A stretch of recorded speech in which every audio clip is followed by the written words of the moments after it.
예, 안녕하세요. 좋은 아침입니다. 저는 이제 또 시골에 갔다가 일상으로 복귀해서 이제 근무를 마치고 지금 막 퇴근했습니다. 살아있다는 거는 이제 항상 감사인 것 같습니다. 어, 오늘 읽어 드릴 내용은요. 한국행을 결심하다입니다. 나는 첫 번째 탈북 이후 중국에서 9년 넘게 살았다.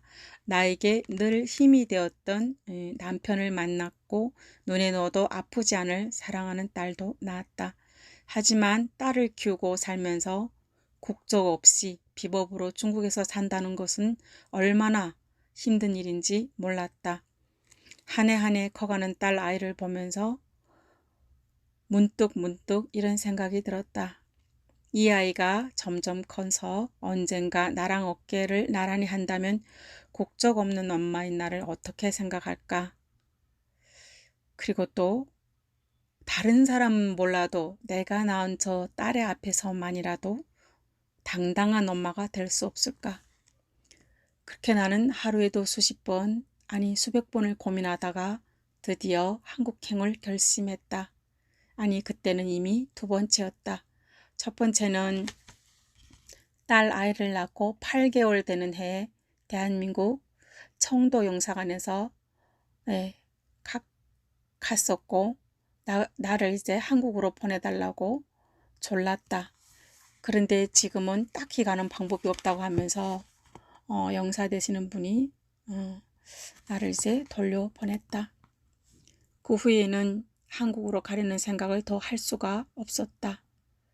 아이가 점점 이제 커지고 또 엄마로서 그 아이를 양육해야 될 엄마의 자리가 크게 느껴져서 가려는 생각을 할 수 없었다. 중국에서도 불법 체류자인 탈북자가 정상적인 방법으로 한국으로 갈 수 있는 방법은 그 어디에도 없었다.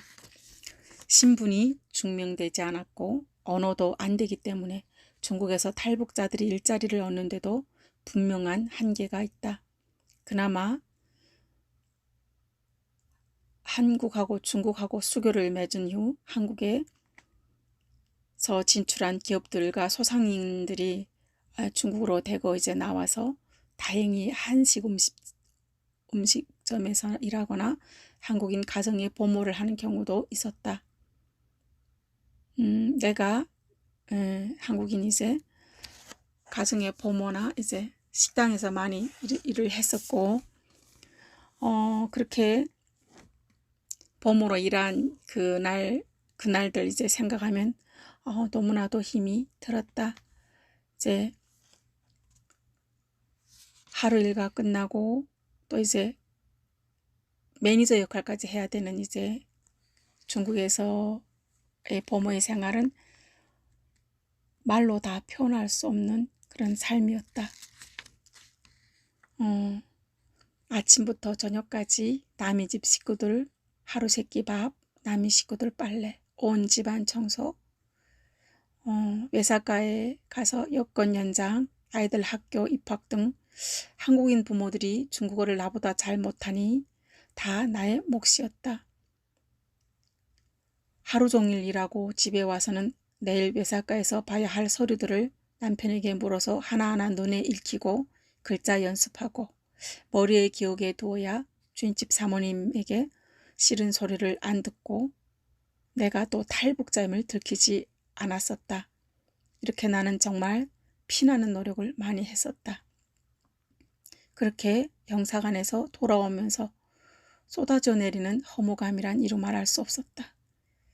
정작 내 손이 많이 가는 어린 딸 아이는 집에서 직장이 가까운 남편이 도맡아 키웠고 딸 아이는 엄마인 나보다 아빠를 더 따랐다. 매일 아침 문을 열고 일하러 나가면서 공안에게 붙잡히지 않고 오늘 하루 다시 돌아올 수 있을까라고 닫히는 문 마지막 끝까지 보면서 생각했다. 살다가 불이익을 당해도 나의 말 못할 신분 때문에 말 한마디도 못하고 살아야 하는 매일의 삶, 쥐꼬리만한 월급으로 중국에서 일생 살아도 커피숍도 갈 수 없는 빈곤, 딸 아이가 그렇게 좋아하는 피자와 햄버거도 몇 달을 벼르고 별로서야 사줄 수 있는 숨막히는 삶이었다.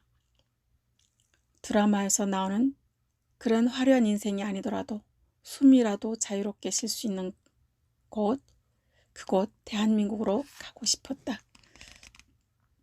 탈북자인 나 하나 때문에 내 가족뿐 아니라 시댁 식구들까지도 괜히 동네 사람들에게 할 말 못하고 살아서 숨쉬는 것만으로도 괜히 모두에게 미안해지는 그런 삶을 이젠 그만 끝내고 싶어서 그렇게 용단을 내렸다.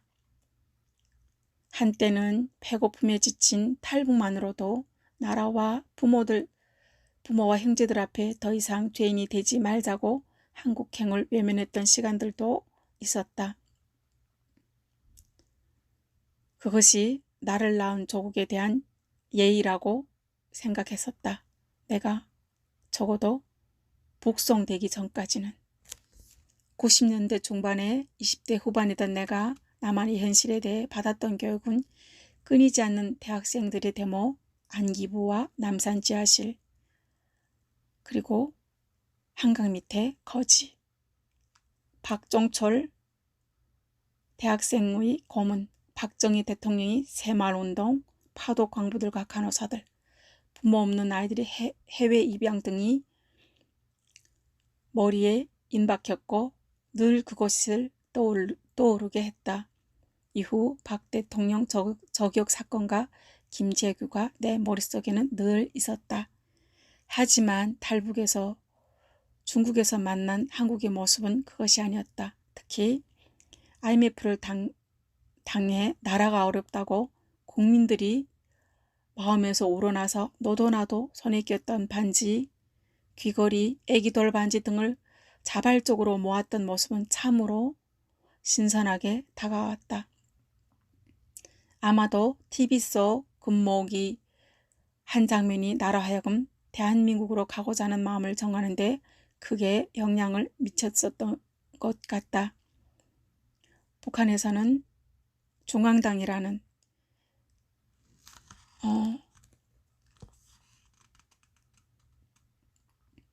중앙당이라는 이제 최고로 이제 큰 기관에서 북한의 국민들 한 사람 한 사람 리모컨으로 이제 다 눌러서 감정까지 조절하는데 대한민국에서는 이제 누구의 지시가 아니라 사람들이 그냥 자발적인 마음으로 군모기를 한다는 것 자체가 세뇌 교육을 받았던 탈북민인 나에게 커다란 영향력을 미쳤다.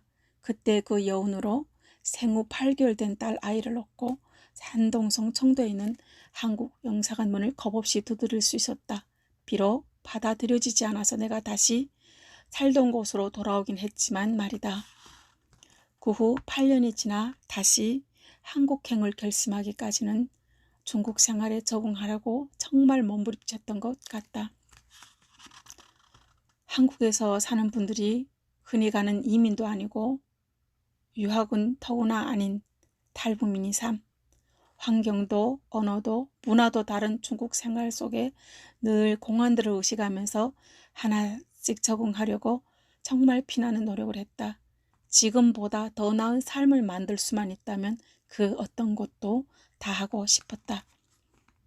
하지만 신분도 없는 불법 체류 탈북자인 내가 중국 생활에 적응할 수 있었던 것은 중국에서 만들어진 나의 가족을 남겨두고 북한에 죄인처럼 북송되지 말아야 한다는 한 가지 정신력과 가지고 있는 몸뚱이 하나뿐이었다.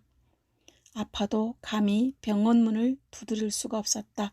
왜냐하면 나의 한 달 월급을 병원에서 치료비 한 번에 다 날릴 수 있고 그 월급으로는 나의 사랑하는 가족이 보험자리를 지켜야 했기 때문이다.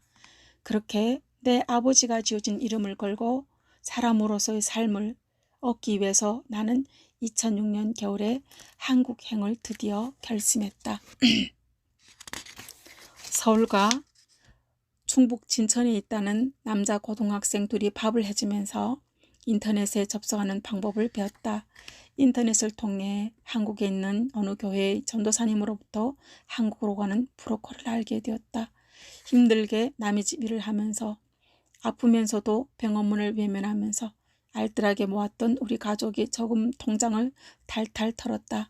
그리고 나는 사랑하는 남편과 딸 아이를 중국에 남겨두고 한국으로 오기 위해서 그 찬 2월이 겨울에 얼굴도 이름도 나이도 모르는 브로커를 만나러 겁없이 길을 나섰다.